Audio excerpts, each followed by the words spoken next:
The Chicago Bulls media day on Monday revealed a couple things.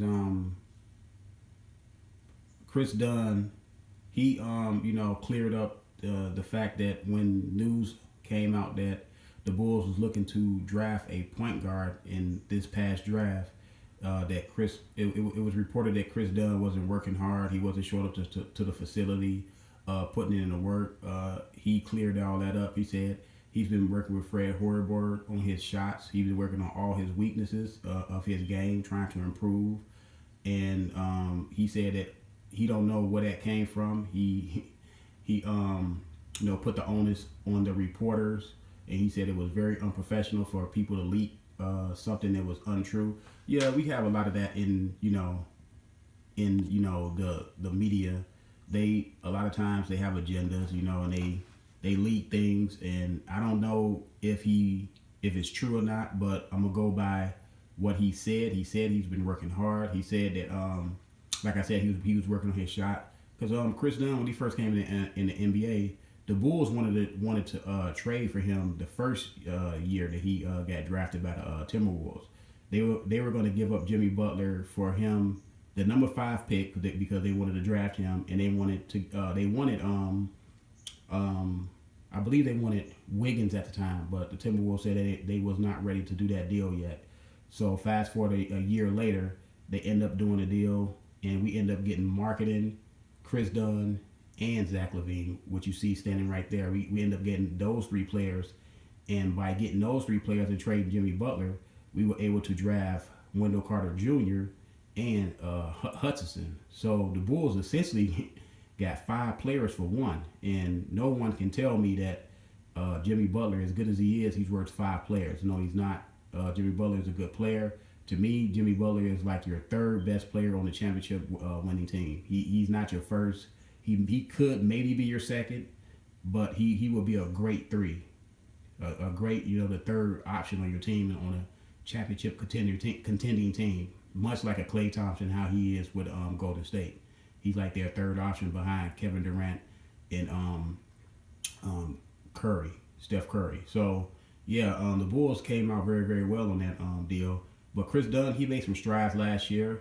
His shot was better. Fred Hoiberg, supposed to be a shot doctor, supposed to be a guy that can help you with your shot. And Lauren Marketing, he came in 20 pounds heavier, so he said he's 245 now. Said he was playing at 223 last year, so he said he will be able to use his post-up game, which I would like to see him post up and be more versatile. He already can take big men off the dribble. He got a pretty good handle. We know he shoots the ball very well. And yeah, to me, a missing link of him probably being a perennial all-star is be able to score with his back, with his back to the basket, because he is a legitimate 7-footer with really good range and a bright future.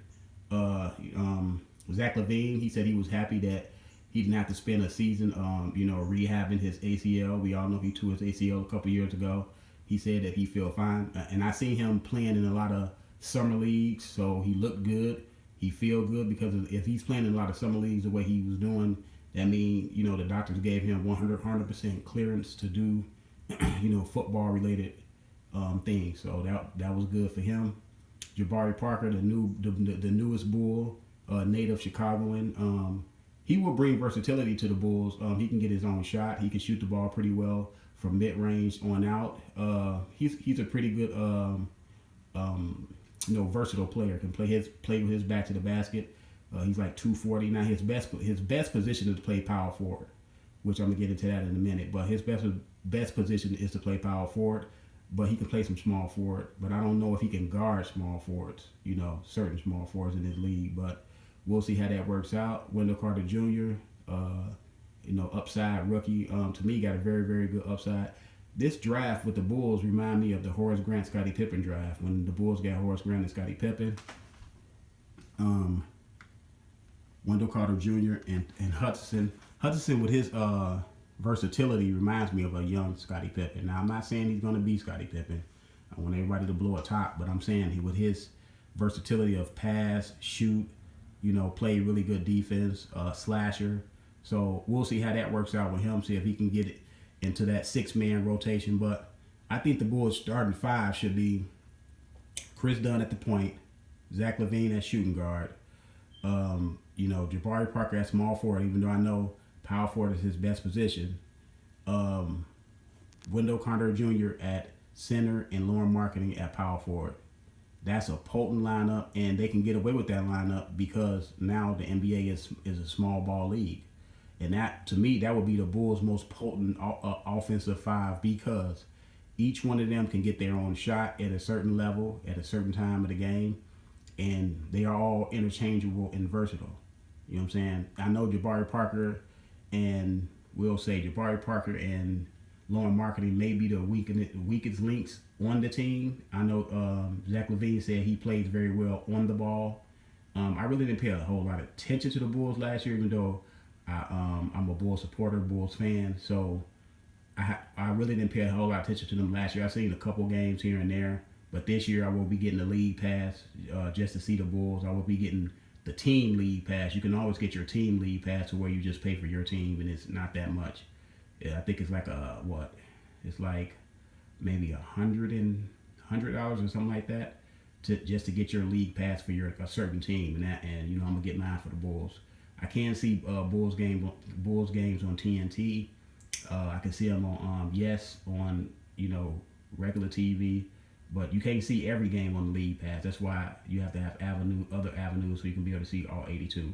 But my Bulls should be, better this year. They should make the playoffs, in my opinion. Last year they were tanking, and they could have made the playoffs last year, but they were tanking, to get a top pick. But this year they should be able to. They got some some players on that team with Bobby Portis, Denzel Valentine. He's a much improved 3-point shooter. So the Bulls got some talent, and to me they should make anywhere between 6 and 8 seed. You know what I'm saying? Let me know what y'all think about it. And let me know about your teams and what teams are you fans of, and do you think your team can make the playoffs this year? I'm out. Subscribe to the channel.